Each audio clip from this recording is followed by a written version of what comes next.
Hello friends, आज हम लोग देखने वाले हैं हमारे जीआईबी के पहले पेपर पीपीबी का पहला यूनिट, जो कि है इंडियन फिनेंशियल सिस्टम। तो इसमें फ्रेंड्स हम लोग क्या क्या देखेंगे। पहला तो हम लोग देखेंगे कि what is a financial system, हमारा फिनेंशियल सिस्टम क्या है। उसके बाद नेक्स्ट है हमारा इक्विटी एंड डेट मार्केट के बारे में हम लोग पढ़ेंगे, और हम लोग IRDA जो कि insurance regulatory and development authority है, उसके बारे में देखेंगे। तो चलिए शुरू करते हैं हमारा ये लेसन।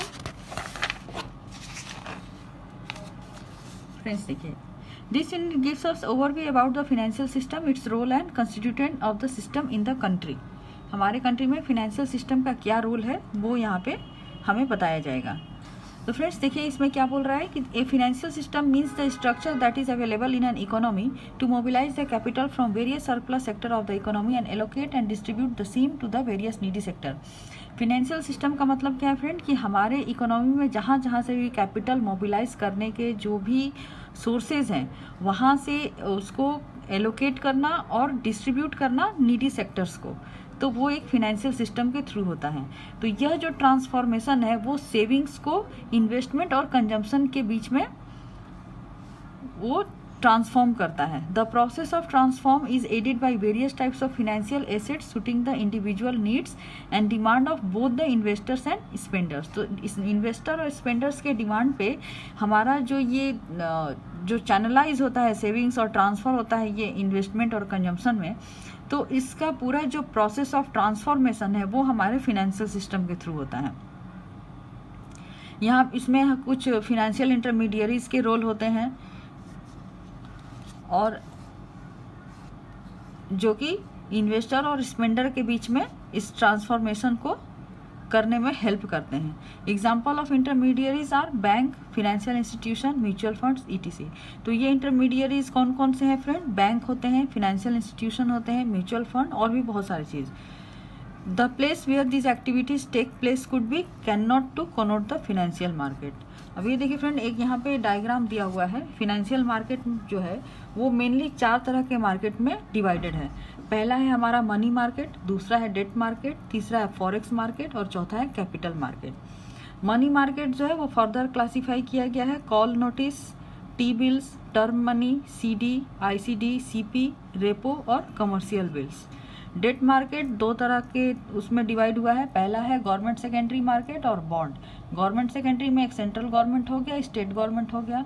बॉन्ड्स में FI बॉन्ड्स, PSU बॉन्ड्स और कॉर्पोरेट सिक्योरिटीज।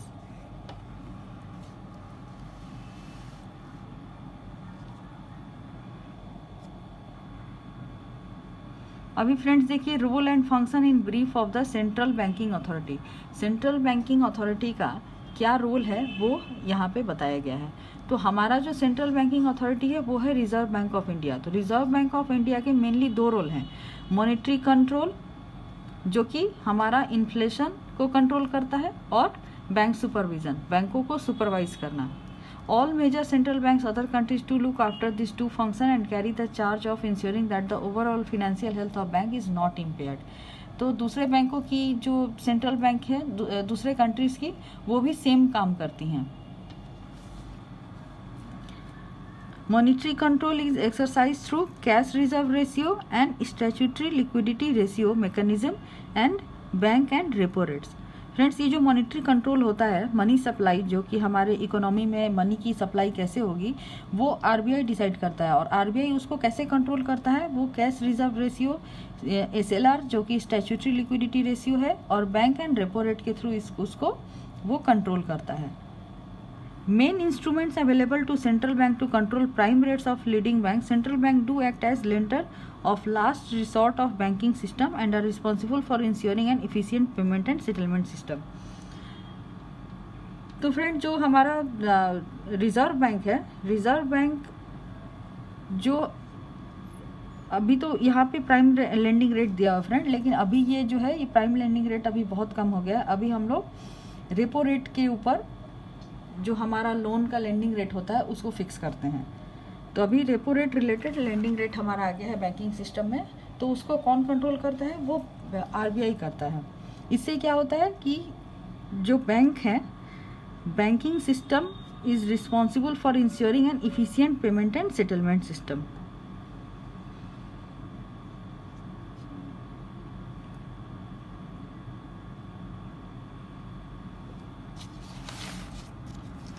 अभी नेक्स्ट है फिनेंशियल सिस्टम।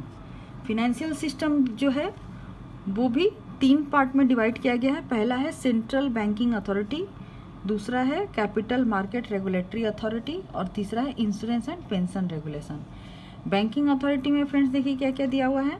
मॉनिटरी कंट्रोल जो अभी हमने देखा, जो हमारा सेंट्रल बैंक अथॉरिटी यानी आरबीआई करता है। Supervision over commercial bank, non banking financial companies, primary dealers, financial institution, cooperative bank, clearing and settlement system, ये सबको सुपरवाइज करेगा। फिर है management of government debt, government की जो डेट है उसको मैनेज करना। बैंकर टू गवर्नमेंट, गवर्नमेंट का जो बैंक है वो उसका काम करेगा। Lender of last resort to bank, बैंकों को अगर किसी फिनेंस की ज़रूरत है तो वहाँ पे वो एज ए लेंडर वो काम करेगा।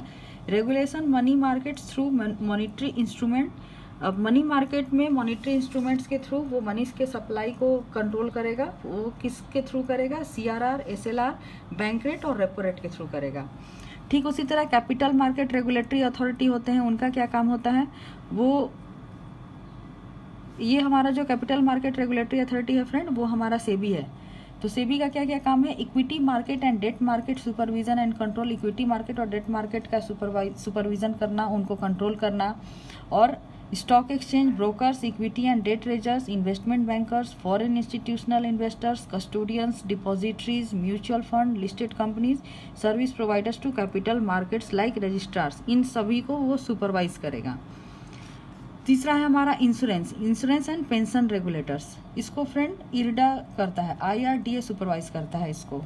तो देखिए इसका क्या क्या काम है। Regulatory framework including rules and regulation for running insurance business, insurance business को रन करने के लिए जितने भी रेगुलेशन है कि जितने भी रूल्स रेगुलेशन वो सबको बनाना, उसको फ्रेमवर्क करना, ये हमारा IRDA का काम है। फिर supervising all insurance companies both in general and life insurance business, जितने भी हमारे इंश्योरेंस कंपनी है, चाहे वो जनरल इंश्योरेंस हो या वो लाइफ इंश्योरेंस हो। जनरल इंश्योरेंस में फ्रेंड्स हम लोग गुड्स वगैरह की इंश्योरेंस कराते हैं और लाइफ इंश्योरेंस में लाइफ की इंश्योरेंस, तो उस सारे दोनों को सुपरवाइज करना। Regulating pricing, investment and cost structure of insurance companies, उसको प्राइसिंग करना, इन्वेस्टमेंट और कॉस्ट स्ट्रक्चर उसका करना कि कौन कितने आपको सम इश्यूड होगी तो उसका कितना प्रीमियम होगा, ये सारी चीज़ें जो है वो इरडा करता है। Regulating insurance broker including agencies both individuals and bank, और ये एज अ ब्रोकर की तरह भी काम करता है, बोथ इंडिविजुअल्स के लिए और बैंकों के लिए भी। पेंशंस का क्या काम है friends? Framing rules for pension funds, regulating all pension funds, ये भी रूल्स बनाएगा पेंशन फंड के लिए और पेंशन फंड को रेगुलेट भी करेगा। और फ्रेंड्स पेंशन फंड के लिए अभी हमारा PFRD है, वो आपको पता ही होगा, वो ये पेंशंस को रेगुलेट करता है। अभी नेक्स्ट देखिए हम लोग जो टाइप्स ऑफ फिनेंशियल इंस्टीट्यूट हैं वो कौन कौन से हैं वो देखेंगे। तो इसमें पहला जो आता है वो है commercial banks. Commercial bank include public sector bank, foreign bank, private sector bank. Acceptance of deposit from the public for the purpose of lending और investment is the main area of activity. Commercial bank में mainly क्या क्या आएंगे? Public sector bank आएंगे, PSUs, foreign banks आएंगे, private sector bank आएंगे। तो friend इनका मेन काम क्या होता है? ये पब्लिक से डिपॉजिट लेते हैं फॉर पर्पस ऑफ लेंडिंग और इन्वेस्टमेंट। पब्लिक से डिपॉजिट लेकर के फिर वो दूसरे चीज़ों में इन्वेस्ट करेंगे या वहाँ पे वो लेंडिंग का काम करेंगे। फिर नेक्स्ट है non banking financial companies. Non banking financial companies क्या है? NBFCs are allowed to raise monies as deposit from the public and lend monies through various instruments including leasing, hire purchase and bill discounting. NBFC जो है वो deposit raise करेगी public से और उनके पास अलग अलग इंस्ट्रूमेंट हैं इस पैसे को दोबारा वापस लेंड करने के लिए, जिसमें कि आपका है लीजिंग है, हायर परचेज है और बिल डिस्काउंटिंग है। These are licensed and supervised by the central banking authority. इसको भी सुपरवाइज कौन करेगा? RBI करेगा। Central bank prescribe that no NBFC can operate without a valid license from the central banking authority. कोई भी NBFC बिना RBI के licence के कोई भी अपना बिजनेस नहीं कर सकती है। नेक्स्ट है प्राइमरी डीलर्स। प्राइमरी डीलर्स क्या है? Primary dealers are also known as PDs, deal in government securities. Primary dealers क्या चीज में डील करती है? गवर्नमेंट सिक्योरिटी में करती है। And deal in both the primary and secondary market, primary market में भी डील करेंगे और सेकेंडरी मार्केट में भी डील करेंगे। Their basic responsibility is to provide markets for government securities and strengthen the government securities market. उनकी basic responsibility क्या है? वो मार्केट प्रोवाइड करते हैं गवर्नमेंट सिक्योरिटीज़ के लिए और गवर्नमेंट सिक्योरिटी मार्केट को वो मजबूती प्रदान करते हैं। नेक्स्ट है हमारा फिनेंशियल इंस्टीट्यूशन। फिनेंशियल इंस्टीट्यूशन का क्या काम है? Financial institutions are development financial institution which provide long term fund for industry and agriculture. Long term fund provide कराएगी किसको? इंडस्ट्री को और एग्रीकल्चर को। कौन प्रोवाइड कराएगी? Financial institution.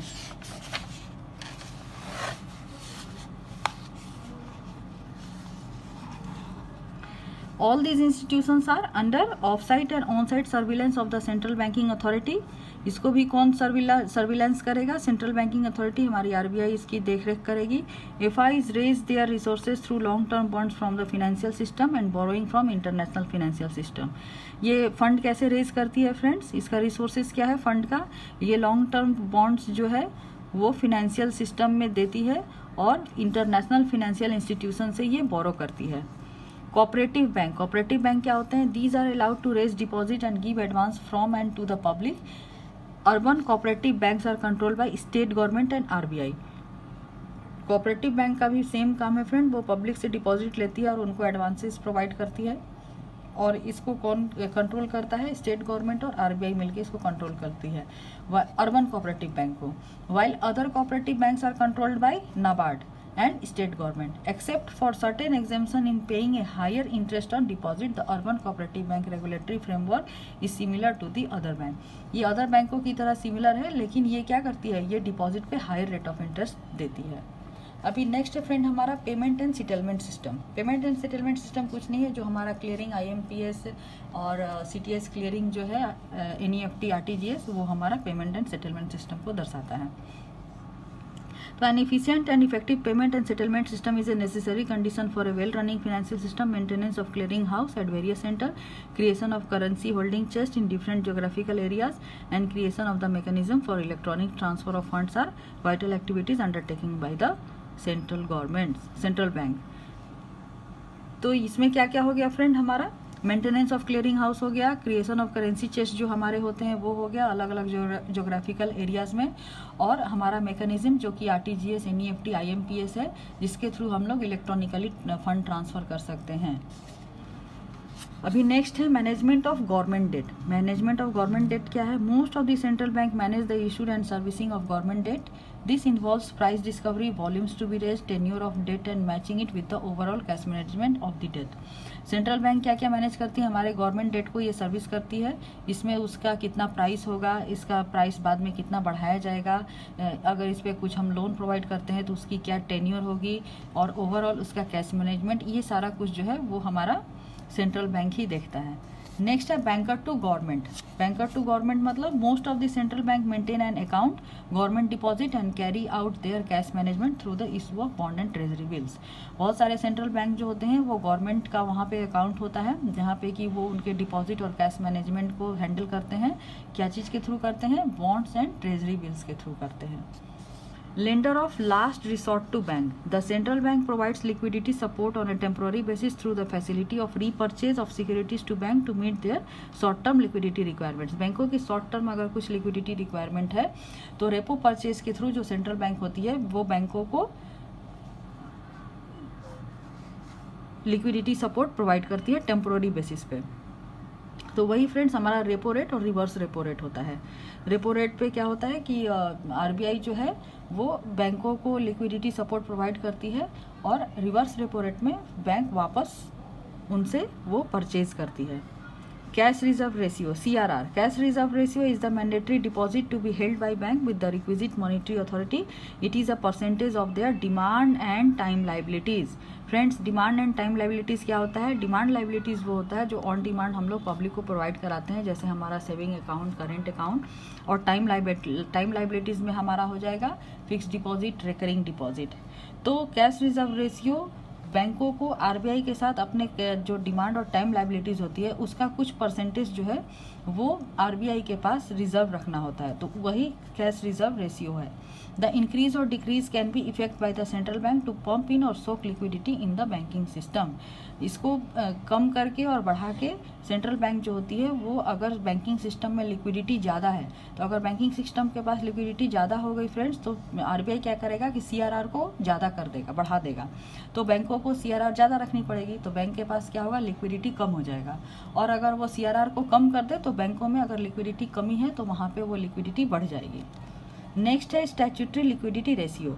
Statutory liquidity ratio is the prescribed percentage of demand and time liabilities of a bank to be held in prescribed securities, mostly government securities. अब SLR क्या है फ्रेंड, ये यहाँ पे गवर्नमेंट सिक्योरिटीज़ में बैंकों को रिजर्व रखना पड़ता है आरबीआई के पास, तो वही हमारा SLR है। वो ये भी उनके डिमांड एंड टाइम लाइबिलिटीज़, बैंकों के डिमांड एंड टाइम लाइबिलिटीज़ के का एक परसेंटेज होता है।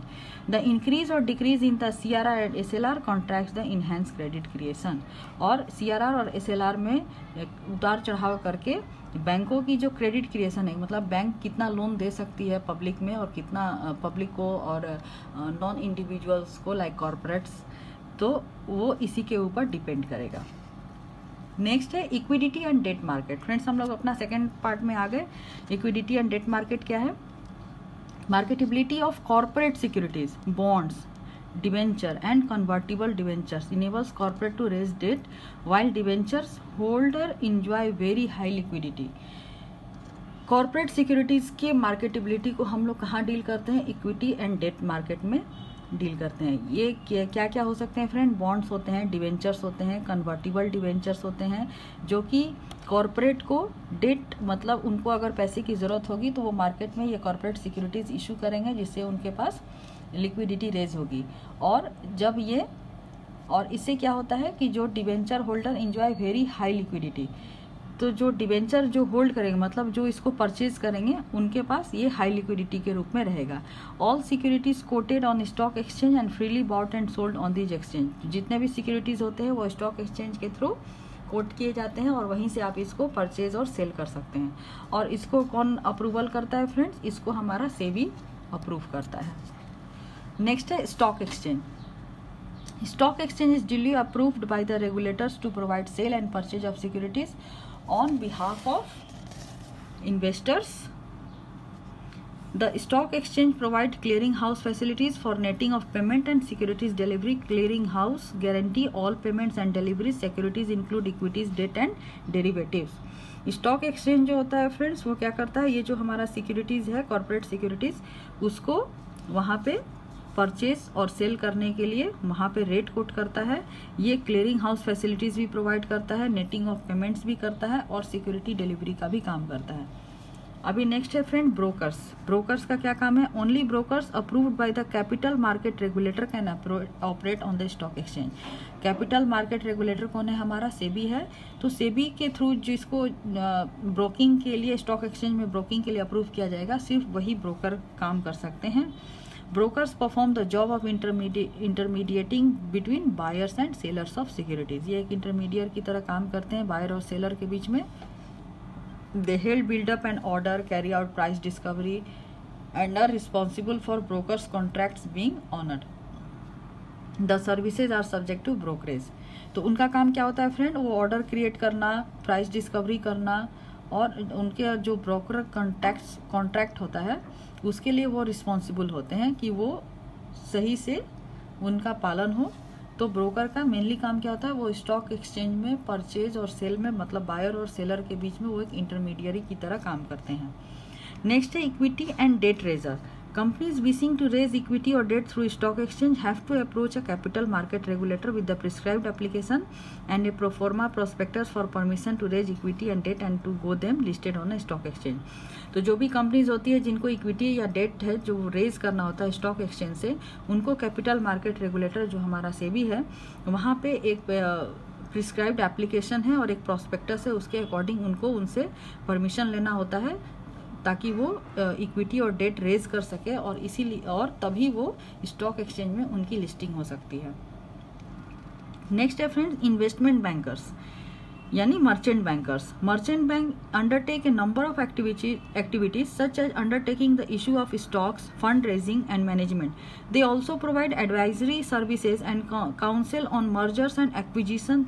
दे are licensed by the capital market regulators. Merchant bank का क्या काम है फ्रेंड्स कि ये भी स्टॉक में फंड रेजिंग के लिए और मैनेजमेंट के लिए ये एक्टिविटी करता है, और इनको भी कैपिटल मार्केट रेगुलेटर जो है सेबी के थ्रू इनको लाइसेंस लेना होता है, तभी ये सर्विस प्रोवाइड कर सकते हैं।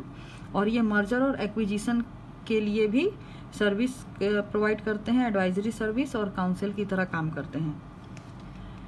नेक्स्ट है फॉरेन इंस्टीट्यूशनल इन्वेस्टर्स, मतलब FII। FII are foreign based fund authorised by the capital market regulator to invest in the Indian equity and debt market through stock exchange. FII जो होते हैं वो foreign based fund authorised होते हैं capital market regulator के through, जो कि हमारे इंडियन इक्विटी और डेट मार्केट में इन्वेस्ट कर सकते हैं। नेक्स्ट है डिपॉजिटरीज। डिपॉजिटरीज अभी हमारे दो हैं, एक है NSDL और एक है CSDL। ये मेनली डीमैट फॉर्म में जो हमारे स्टॉक की खरीद बिक्री होती है उसको ये रेगुलेट करते हैं। तो depositories hold securities in demat form as opposed to physical form. यहाँ पे जो सिक्योरिटीज होती है वो डीमैट फॉर्म में रहती है। Maintain account of depository participants who in turn maintain सब अकाउंट्स ऑफ देयर कस्टमर। जो भी इसमें पार्टिसिपेट करना चाहते हैं उनको NSDL या CSDL के साथ एक डिपॉजिटरी अकाउंट बनाना होता है, जिसको कि हम लोग डीमैट अकाउंट कहते हैं। On instruction of the stock exchange clearing house supported by documentation and depository transfer securities from the buyers to seller in electronic form. तो जब स्टॉक एक्सचेंज से अगर और क्लियरिंग हाउस से इंस्ट्रक्शन हो और उनका डॉक्यूमेंटेशन सही हो तो वो अपने डीमैट अकाउंट में जो भी ट्रांसफर और सिक्योरिटीज है बायर्स टू सेलर, वो इलेक्ट्रॉनिक फॉर्म में उसको खरीद बिक्री कर सकते हैं शेयर्स की। नेक्स्ट है mutual fund. A mutual fund is a form of collective investment that pools money from investors and invest in stock, debt and other securities. Mutual fund भी एक कलेक्टिव इन्वेस्टमेंट है जो कि मनी पूल करती है investors से और invest करती है कहाँ, स्टॉक में, डेट में एंड सिक्योरिटीज में। जैसे कोई it is a less risky investment option for an individual investor. इसमें रिस्क कम होता है friend. Mutual funds require the regulator's approval to start an asset management company and each scheme has to be approved by the regulator before it is launch. इसके लिए भी regulator की approval लेनी होती है। और ये फ्रेंड मेनली है कि ये कलेक्टिव इन्वेस्टमेंट है जो कि किसी स्टॉक, डेट या सिक्योरिटीज में आप इन्वेस्ट करके वहां से मनी एब्जॉर्ब कर सकते हैं, तो उसी को म्यूचुअल फंड कहते हैं। नेक्स्ट है registrars. Registrars maintain a register of shares and debenture holders and process share and debenture allocation when issues are subscribed. So registrars too need regulators approval to do business. Registrar जो है वो share और debenture का जो allocation हो रहा है, जो लोग सब्सक्राइब कर रहे हैं, जो लोग परचेज कर रहे हैं, सेल कर रहे हैं, उसका एक रजिस्टर मेंटेन करना। तो इसके लिए भी रेगुलेटरी अप्रूवल लेना जरूरी होता है फ्रेंड्स। अब नेक्स्ट लास्ट है हमारा insurance regulatory and development authority, जो कि है IRDA, regulator for insurance business. ये कौन सी गवर्नमेंट अथॉरिटी बोल रहे हैं फ्रेंड्स, ये एज अ रेगुलेटरी बॉडी काम करती है किस बिजनेस के लिए, इंश्योरेंस बिजनेस के लिए। किस टाइप के बिजनेस, जैसे मैंने आपको पहले भी बताया, both general and life insurance.